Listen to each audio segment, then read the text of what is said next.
Gold, trusted gold buyers. మీరు తాకట్టు పెట్టిన బంగారాన్ని విడిపించి ఈ రోజు ఉన్న మార్కెట్ ధరకు కొనబడను. యూట్యూబర్ వైష్ణవి హత్య నిజంగా మాదాపూర్ గ్రామంలో తీవ్ర విషాదం నెలకొంది. వైష్ణవి ఇంటి దగ్గర ప్రస్తుతం ఉన్నాం. ఆ రోజు చాలా బాగా కనిపించారు ఇద్దరు. కానీ ఆ దుర్మార్గుడు ఇంత దారుణంగా ఒక రాక్షసులాగా బిహేవ్ చేసి మా అమ్మాయిని చంపేశాడని చెప్పి ఇక్కడ ఉన్నటువంటి తల్లిదండ్రులు, అన్నలు, బంధువులు అందరూ కూడా చెప్తున్నారు. ఒకసారి ఇంటి లోపలికి వెళదాం. అక్కడ ఒక్కసారి క్లియర్గా మీకు ఒక్కసారి మళ్ళీ వివరించే ప్రయత్నం చేస్తాను చూడండి. ఇది వైష్ణవి, అలాగే వైష్ణవి భర్త హరిబాబు ఈ ఇంట్లోనే ఉన్నారు. ఇక్కడ మీరు చూడొచ్చు, ఈ రూమ్లో ఉన్నారు. ఆ వైష్ణవిని హత్య చేసే సమయంలో వాళ్ళు ఇక్కడే పడుకొని ఉన్నారు. అయితే ఇటు పక్కన ఇక్కడ రైట్ సైడ్లో ఇటువైపు ఈ ఇంట్లో తల్లిదండ్రులు ఉన్నారు. వైష్ణవి అమ్మా నాన్న ఇందులో పడుకొని ఉన్నారు. ఆ రోజు రాత్రి వైష్ణవి భర్త హరిబాబు ఇక్కడ ఈ రూమ్లో ఉన్నాడు. ఆ రూమ్లోకే నేను వస్తున్నాను. ఆ రోజు ఉదయం సరిగ్గా 4 గంటలు అవుతుందండి. 4 గంటల సమయంలో ఒక అలికిడి జరిగినట్టుగా వాళ్ళ అమ్మ కూడా చెప్పింది. అలికిడి జరిగింది. ఆ సమయంలో వచ్చి డోర్ బదులు కొట్టి చూస్తే వాస్తవం మాకు తెలుసుండేది. కానీ మమ్మల్ని మైమరిపించే విధంగా ఏం జరగట్లేదు అన్నట్టుగా వీళ్ళేదో సరదాగా మాట్లాడుకుంటున్నట్టుగా యాక్టింగ్ చేసి, ఇక్కడ ఏమీ కానట్టుగా యాక్టింగ్ చేసి అతను మమ్మల్ని అందరినీ కూడా తప్పుదారి పట్టించాడు. ఆ తర్వాత ఇక్కడే ఈ వైష్ణవిని చంపేసి ఇక్కడ 2 మంచాలు ఉన్నాయి. ఆ 2 మంచాలకేసి తల బాగా కొట్టేసి ఆ తర్వాత ఒక కత్తి తీసుకొని ఆమె చేతుల మీద నుదుటి భాగంలో కత్తిపోట్లు బాగా కత్తితో పొడిచి చంపేశాడు. తర్వాత ఇక్కడ మంచం ఉంటే ఆ మంచం కింద కూడా ఆ వైష్ణవి మృతదేహాన్ని ఆ మంచం కింద పడేసి ఏమీ ఎరగనట్టుగా వెళ్ళిపోయాడు. ఇక్కడ పోలీసులు వచ్చారు. ఈ ఘటన జరిగిన తర్వాత పోలీసులు వచ్చి ఇక్కడ చూసారా, ఇక్కడ మొత్తం తవ్వి తీశారన్నమాట. ఎందుకంటే మొత్తం బ్లడ్ ఇక్కడ నుంచి మొత్తం బ్లడ్ పారుతా ఉంది. ఈ అరుగుకి మొత్తం కూడా బ్లడ్ అంటుకుని ఉంది. దీన్ని ల్యాబ్ టెస్ట్ కోసం పోలీసులు కూడా విచారణలో భాగంగా తీసుకెళ్ళినటువంటి పరిస్థితి ఉంది. ఆ తర్వాత చంపేసిన తర్వాత ఉదయం 6 గంటలకి మెల్లగా బయటకు వచ్చాడు. ఏమి ఎరగనట్టుగా బయటకు వచ్చాడు.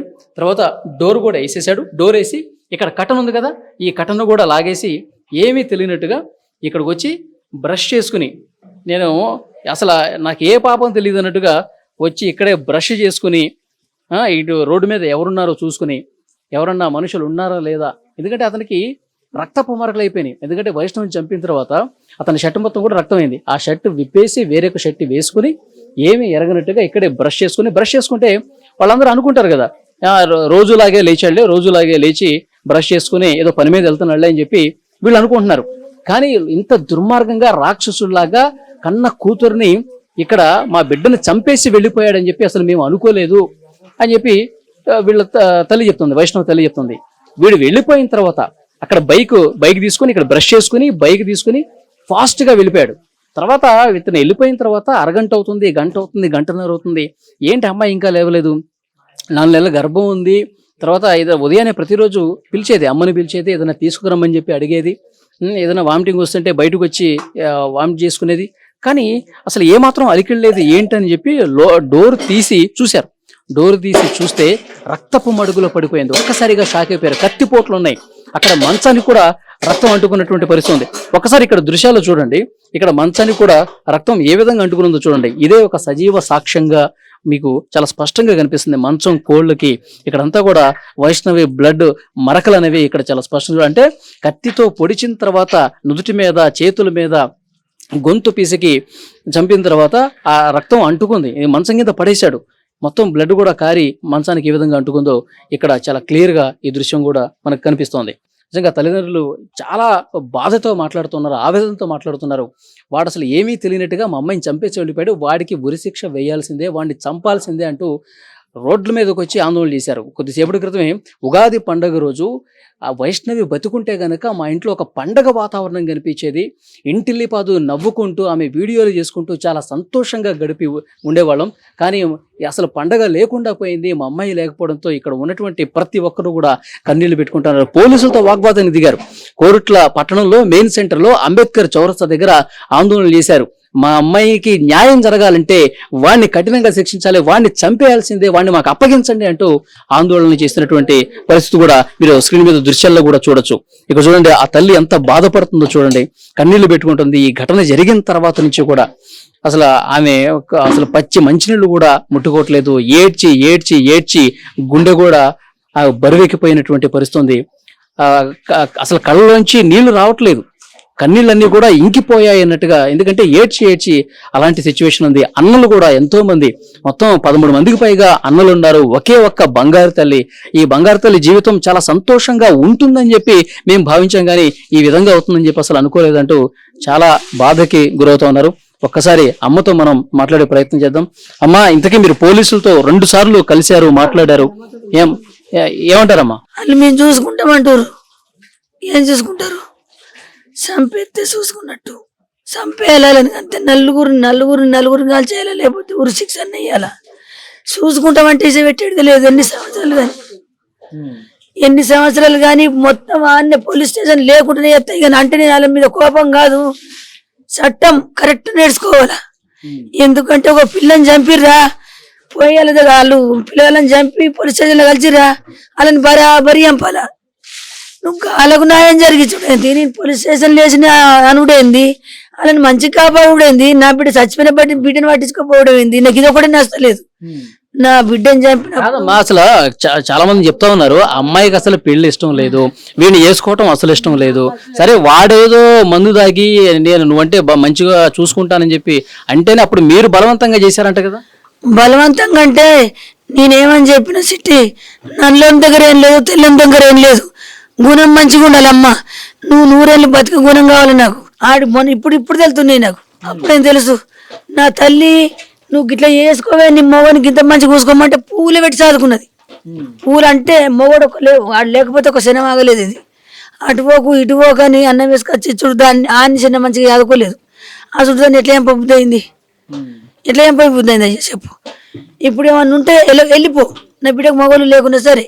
నువ్వు ఎవరైనా నేను ఎత్తుకొని పోతే నా బిడ్డ నాకు మిగిలిపోవు కదా. సంపతే గొడవలు జరుగుతున్నాయంట కదా కొన్ని రోజుల నుంచి. ఎట్లా జరుగుతున్నాయి గొడవలు? పిల్లమల గొడవలు ఏం లేవు. తల్లి దాని కొడుకులు 3 కలిసి దాన్ని చంపుతావా చంపవా నీకు ఇవ్వదాకా చెప్పిందా?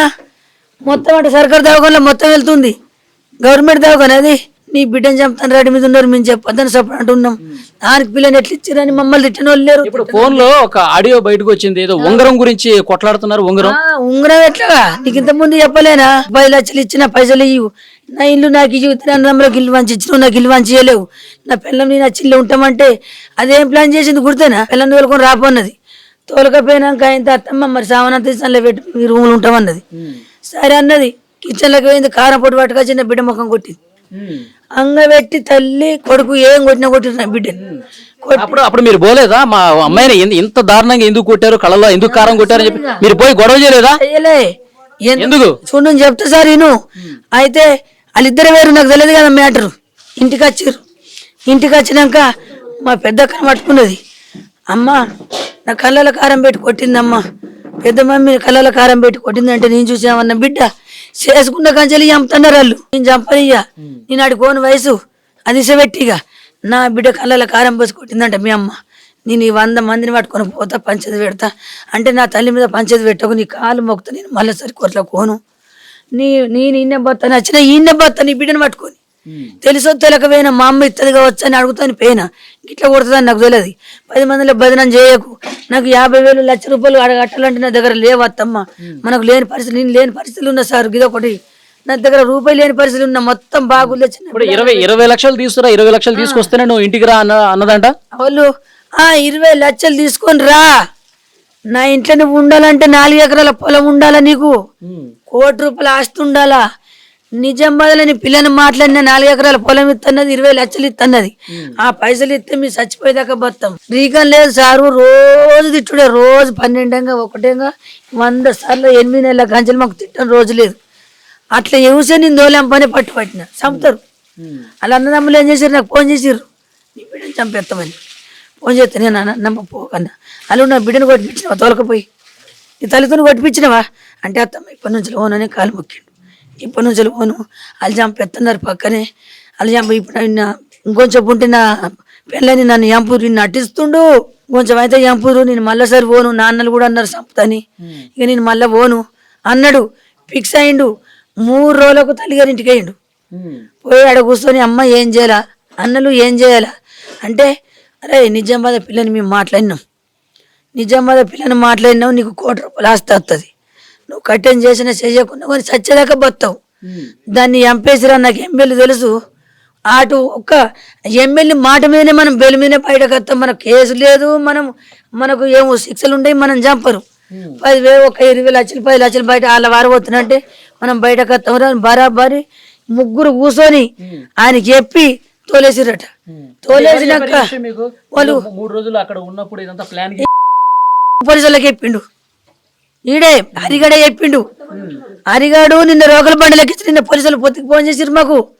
ఫోన్ చేసి కొట్టంగా ఉన్న మాట, నా అన్నదమ్ములు కావాలంటే నీకు ధైర్యం కాకపోతే ఇంటికి వస్తాం, రాత్రి అలా నీ అత్తమ్మ వండిదాకా చూడు, ఆడికి వచ్చి చంపుతాం మేము అంటే. ఈడు ఒక్కడు మీద వేసుకుంటుండే కానీ వాళ్ళు అచ్చుడు ముగ్గురు వచ్చిరు మా ఇంటికి. ముగ్గురు వచ్చిర్రు. అప్పుడు అమ్మాయిని చంపేటప్పుడు ముగ్గురు వచ్చారు. ముగ్గురు వచ్చిర్రు. ఇగో సౌండ్ వినబడ్డది, వీళ్ళు చూసిర్రు ఇంటి ముంగటోళ్ళు. ఆయన పదే చెప్తుండు, నీ ఇంటికి మంది వచ్చిర్రు అంటే కుక్కలు వచ్చినాయి, మమ్మల్ని దొంగలు బింగలు వచ్చి ఓడుకొడుతున్నారు. నా బిడ్డ ఈ రోగుల లొల్లి. మీరు పక్కనే ఉన్నారు కదా, మా పక్క రూమ్ లోనే పడుకుని ఉన్నారు కదా మీరు. పక్కనే వన్నాం, తలుపు కూడా పెట్టుకోలే పక్కనే వన్నాం. పక్కన బగ్గరోలే ఆరోగ్యం మంచిగా ఉంటుంది. నా మోని కళ్ళు కనిపించాయి. గుడ్డి మహారాజు మొత్తం కళ్ళు పోయినాయి. ఆయన చచ్చినోడు తెలియదు, బతికినోడు తెలియదు. ఇక నాకు బీపీ డౌన్, తిరుక్కుంటా కింద పడిపోతున్నా. గోళీలు తెచ్చుకొని బాగా పడిపోయినా. మా ఆయన దీనికి బాగా చెమటలు పోతుంది, నేను కూలర్ తెచ్చిన పక్కన పెట్టిండు. కూలర్ మోత ఉండదా, సౌండ్ వచ్చింది. పండుకున్నా. అచ్చిర్రు పడ్డరిగా. మరి తల్లి వచ్చిందో లేదో తెల్లగాని మనిషి గంటకొక తిరిగి చెప్తుండు. మా అమ్మ వచ్చింది అంటుండు, మా ఇద్దరు అన్నదమ్ములు వచ్చింది అంటుండు. మళ్ళీ నేను ఒక్కడిని చంపిన అంటుండు. ఒక్కడి చంపిన విషయం కాదు, వాళ్ళ అమ్మ ఇద్దరు అన్నదమ్ములు వచ్చి. కాదు, ఈ గల్లీలో సీసీ కెమెరాలు ఏం లేవా? ఎవరు వచ్చారు, ఎంతమంది వచ్చారు తెలుస్తుంది కదా. సీసీ కెమెరాలు ఏడపడ్డాయి. సీసీ కెమెరాలు లేవు మా ఊళ్ళే, లేవు. గాడున్నాయి, కచ్చరికాడు ఉన్నాయి. ఈ ఏరియా అంతా ఏ ఇంటికి సీసీ కెమెరాలు లేవు. వాళ్ళు నిజంగా 3-4 వస్తే ఎక్కడో చోట సీసీ కెమెరాలో కనబడతారు.